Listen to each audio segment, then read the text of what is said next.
Hello students, हम लोग प्रश्नावली 9A पे हैं और क्वेश्चन नंबर है 4। कह रहा है कि एक समांतर चतुर्भुज की क्रमागत भुजाएं 10 सेंटीमीटर और 8 सेंटीमीटर है। यदि बड़ी भुजाओं के बीच की दूरी 4 सेंटीमीटर हो तो छोटी भुजाओं के बीच की दूरी ज्ञात कीजिए। चलिए मैं पहले एक समांतर चतुर्भुज बना लेता हूँ, ठीक है, फिर आपको मैं समझाऊंगा। ये आपकी समांतर चतुर्भुज यहाँ पे हमने बना लिया। इसको देते हैं ABCD। क्या कह रहा है कि इसकी क्रमागत भुजाएं, देखो ये बड़ी वाली 10 सेंटीमीटर ले लेते हैं और ये छोटी वाली ले लेते हैं 8 सेंटीमीटर, ठीक है। कह रहा है कि यदि बड़ी भुजा के बीच की दूरी, बड़ी भुजाओं के बीच की दूरी यहां से यहां तक, ठीक है, ये कितना दिया है 4 सेंटीमीटर, तो छोटी भुजा के बीच की दूरी यानी AD और BC के बीच की हमें दूरी यहां निकालना है। तो हम लोग कहीं से भी ले सकते हैं ना, है ना। एक काम करते हैं, हम लोग कहीं से भी ले लेते हैं, यहां से ले लीजिए, कहीं से भी ले लीजिए, कोई दिक्कत उससे नहीं है। चलिए ये लंब ले लेते हैं।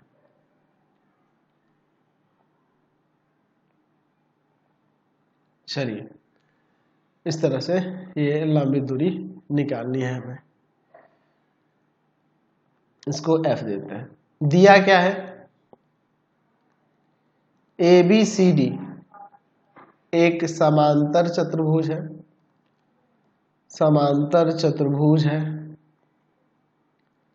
चतुर्भुज है। इसमें दिया हुआ है AB बराबर में 10 सेंटीमीटर, BC बराबर में 8 सेंटीमीटर और यहाँ DE जो है ना लंब है आपके AB पर, DF जो है ना लंब है आपके BC पर, DE बराबर में दिया है 4 सेंटीमीटर। तो ज्ञात करना है, तो ज्ञात करना है, किसको ज्ञात करना है जी, DF को। चलिए अब इसका हल देखते हैं। हम लोग क्या जानते हैं, समांतर चतुर्भुज का जो क्षेत्रफल होता है, हम लोग प्रमेय में देख चुके हैं कि समांतर चतुर्भुज का क्षेत्रफल किसके बराबर होता है, वह बराबर होता है किसके, तो आधार गुणा में संगत शीर्ष लंब के, शीर्ष लंब के, ठीक है। तो अगर हम लोग इस समांतर चतुर्भुज ABCD की क्षेत्रफल की बात करें तो अगर हम लोग आधार BC ले लें तो शीर्षलंब आपका DF हो जाएगा, और अगर आधार AB ले लें तो शीर्षलंब आपका यहाँ पे DE हो जाएगा, है ना जी। चलिए तो ये BC का वैल्यू दिया है यहाँ पर 8 सेंटीमीटर, DF नहीं पता है, AB है 10 सेंटीमीटर और DE है आपका 4 सेंटीमीटर। तो DF इक्वल टू में हो जाएगा 10 सेंटीमीटर गुना 4 सेंटीमीटर और बटा में 8 सेंटीमीटर। अब इसे काट सकते हैं, यहाँ पर ये 4 दूना 8, दूसरे इसको काट देंगे 5। तो यहाँ से DF यानी कि छोटे भुजाओं के बीच की दूरी जो हो जाएगी 5 सेंटीमीटर हो जाएगी। चलते हैं नेक्स्ट क्वेश्चन पे। क्वेश्चन नंबर 5 देखिए, एक समांतर चतुर्भुज का क्षेत्रफल 32 मीटर स्क्वायर है। यदि आधार और इसके संगत शीर्ष लंब का अनुपात 1:2 है तो आधार और शीर्ष लंब ज्ञात कीजिए। तो हम लोग मान लेते हैं कि माना समांतर चतुर्भुज का आधार हम लोग x ले लेंगे तथा समांतर चतुर्भुज का शीर्ष लंब जो है वह 2x ले लेंगे क्वेश्चन के अकॉर्डिंग, प्रश्न से। समांतर चतुर्भुज का क्षेत्रफल दिया है, समांतर चतुर्भुज का क्षेत्रफल कितना दिया है जी, 32 मीटर स्क्वायर। तो किसके इक्वल होता है, तो हम लोग जानते हैं कि आधार गुना में संगत शीर्ष लंब के, ठीक है, इसके गुणनफल के बराबर होता है। चलिए अब इसके बाद देखते हैं। तो आधार आपके पास कितना है, तो आधार आपके पास है x और ये है आपका 2x, ये हमारा 2x है, बराबर में 32 मीटर स्क्वायर। जल्दी सॉल्व करते हैं। यहाँ पर 2x स्क्वायर इक्वल टू में 32 metre square, x square equal to में आ जाएगा 16 मीटर स्क्वायर, यानी कि x इक्वल टू में √16 मीटर, यानी कि x इक्वल टू में 4 प्लस माइनस लगेगा क्योंकि लंबाई है ना जी 4 मीटर। तो यहाँ पे हो जाएगा आधार जो हो जाएगा वह 4 मीटर, और जो शीर्ष लंब है, शीर्ष लंब वो 2x है ना, यानी कि हो जाएगा 2 गुना में 4 मीटर, 8 मीटर हो जाएगा। समझ गया? चलते हैं नेक्स्ट क्वेश्चन पे। क्वेश्चन नंबर 6 देखिए, एक समांतर चतुर्भुज का क्षेत्रफल 72 मीटर स्क्वायर, यदि आधार शीर्ष लंब का दुगुना हो तो आधार और शीर्ष लंब कहती है। यहाँ पे भी हम ले लेते हैं, माना समांतर चतुर्भुज का आधार, या शीर्ष लंब ही ले लेते हैं पहले, का शीर्ष लंब बराबर में x तथा समांतर चतुर्भुज का आधार, समांतर चतुर्भुज का आधार 2x, आधार जो है शीर्ष लंब का दोगुना है, कह रहा है ना जी प्रश्न से। समांतर चतुर्भुज का क्षेत्रफल दिया हुआ है, समांतर चतुर्भुज का क्षेत्रफल कितना दिया है जी? क्षेत्रफल 72 मीटर स्क्वायर।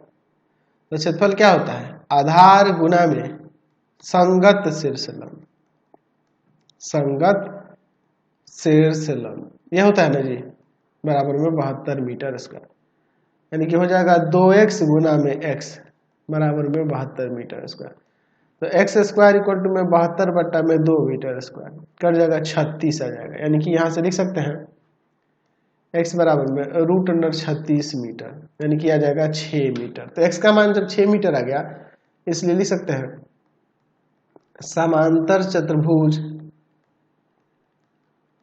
का आधार क्या था? 2x ना, यानी कि 2 गुना में 6, 12 मीटर। अच्छा, समांतर चतुर्भुज का शीर्ष लंब, समांतर चतुर्भुज का शीर्ष लंब, शीर्ष लंब क्या हो जाएगा? तो शीर्ष लंब x था, x यानी कि 6 मीटर। समझ गए? चलते हैं नेक्स्ट क्वेश्चन पे। क्वेश्चन नंबर 7 देखिए, चित्र में ABCD एक चतुर्भुज है, BD यहाँ पे एक विकर्ण दिया है, दिखाइए कि ABCD एक समांतर चतुर्भुज है। तो समांतर चतुर्भुज आमने सामने की बजाय बराबर दिखा देने से हो जाएगा, और इसका क्षेत्रफल भी ज्ञात करना। तो चलिए पहले समांतर चतुर्भुज दिखा देते हैं। त्रिभुज ABD में यहाँ पे यह एक कोण 90 दिया है, तो यहाँ से AD स्क्वायर इक्वल टू में लिख सकते हैं AB स्क्वायर प्लस में BD स्क्वायर, पाइथागोरस प्रमेय से, पाइथागोरस प्रमेय से ऐसा हम लोग लिख सकते हैं। AD स्क्वायर इक्वल टू में यहाँ पर 3 का स्क्वायर प्लस में 4 का square, AD square equal to में हो जाएगा यहाँ पर 9 प्लस का 16, AD स्क्वायर इक्वल टू में 25, यानी AD बराबर में आ जाएगा √25, यानी कि 5 सेंटीमीटर।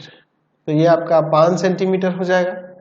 अब चलते हैं त्रिभुज BDC में, इसमें देखते हैं BC स्क्वायर किसके इक्वल हो जाएगा? ये आपके DC स्क्वायर और प्लस में BD स्क्वायर के इक्वल हो जाएगा पाइथागोरस से, पाइथागोरस प्रमेय से ये हो जाएगा। ठीक है, चलिए तो BC स्क्वायर इक्वल टू में BD, यहाँ पे देखिए DC आपका 3 है, 3 का स्क्वायर और यह है 4, तो BC स्क्वायर इक्वल टू में 9 प्लस का 16, यानी BC इक्वल टू में आ जाएगा √25, यानी √25 का मतलब 5 सेंटीमीटर। तो ये भी आपका 5 सेंटीमीटर। तो हम लोग देख रहे हैं कि यहाँ की सम्मुख भुजाएं बराबर हो रही है, AB बराबर हो जा रहा है DC के, अच्छा यहाँ AD बराबर हो जा रहा किसके? BC के। ठीक है, अच्छा एक और चीज देख रहे हैं यहाँ पे कि एंगल ABD बराबर में एंगल BDC बराबर में 90, ये दोनों 90-90 हो रहे हैं। तो यहाँ पे लिख सकते हैं एकांतर अंतः कोण के प्रतिलोम से, कोण के प्रतिलोम से क्या हो जाएगा? AB समांतर भी हो जाएगा DC के, तो इसलिए ABCD एक समांतर चतुर्भुज है। ABCD ऐसे तो भुजा ही बराबर दिखा देने से हो गया, एक समांतर चतुर्भुज है। अब समांतर चतुर्भुज हो गया और इसका क्षेत्रफल भी बता देना है। तो आधार और गुणे में शेष यानी कि AB गुना BD हो जाएगा। यहाँ पे लिख दे समांतर चतुर्भुज ABCD का क्षेत्रफल किसके इक्वल हो जाएगा? AB और गुना में BD, 3 गुना 4 सेंटीमीटर स्क्वायर, 12 सेंटीमीटर स्क्वायर हो जाएगा। समझ गया? कोई दिक्कत नहीं है। चलिए क्वेश्चन नंबर 8 देखिए, समांतर चतुर्भुज ABCD में AB दिया है 6 सेंटीमीटर, भुजाओं AB BC की संगत ऊंचाइयां 5 सेंटीमीटर और 3 सेंटीमीटर है। देखिए यहाँ पर संगत ऊंचाइयां दी है, यहाँ AB की संगत ऊंचाइयां यहाँ पे दे दी है DE, E ले देते हैं, और ये DF दिया हुआ है। तो हमें यहाँ पे BC की लंबाई ज्ञात करनी है, ये निकालना है। तो देखो ना, हम लोग जानते हैं कि समांतर चतुर्भुज का जो क्षेत्रफल होता है, समांतर चतुर्भुज का जो क्षेत्रफल होता है वह किसके बराबर होता है? आधार गुना में संगत शीर्ष लंब के, संगत शीर्ष लंब के गुणनफल के बराबर होता है। तो यहां से अगर आप BC आधार ले लेते हैं तो संगत शीर्ष लंब DF लेना होगा इस क्वेश्चन के अकॉर्डिंग, ठीक है। और अगर आधार AB ले लेते हैं तो संगत शीर्ष लंब DE लेना होगा, ठीक है। BC हमें ज्ञात करना है, ये DF 3 सेंटीमीटर है, AB आपके पास 6 सेंटीमीटर है, और ये आपका DE जो है यहाँ 5 सेंटीमीटर है। तो BC इक्वल टू में 6 सेंटीमीटर गुना में 5 सेंटीमीटर और बटा में 3 सेंटीमीटर, ये कट जाएगा 2 बार में, यानी कि BC यहाँ से 10 सेंटीमीटर हो जाएगा, जो कि हमें ज्ञात करना था। यही क्वेश्चन थे आपके एक्सरसाइज में बचे हुए, सारे क्वेश्चन मैंने बता दिए। आपको हमारे 3 चैनलों को सब्सक्राइब करना होगा। पहला है path finder classes Chhapra, path finder classes Chhapra. दूसरा है आपके पास भारती भवन, रविकांत सर, रविकांत सर। और तीसरा चैनल है Ravikant sir, Ravikant sir RD Sharma solution, RD Sharma solution. तीनों चैनल को सब्सक्राइब कर लेंगे। इससे रिलेटेड वीडियो के लिए सीधे डिस्क्रिप्शन में, इससे रिलेटेड नोट्स के लिए गूगल पे जाकर सर्च करेंगे www.ravikantsir.in, और यहाँ जाकर आप सभी क्लासेस के नोट्स, उनके PDF को डाउनलोड कर सकते हैं, पढ़ सकते हैं। इंस्टाग्राम और फेसबुक पे जाकर पाथफाइंडर क्लासेस छपरा को लाइक एंड फॉलो करना नहीं भूलेंगे। Thanks for watching the video. Comment करके जरूर बताएं कि हमारे चैनल से वीडियोज आप सभी को कैसे लगते हैं।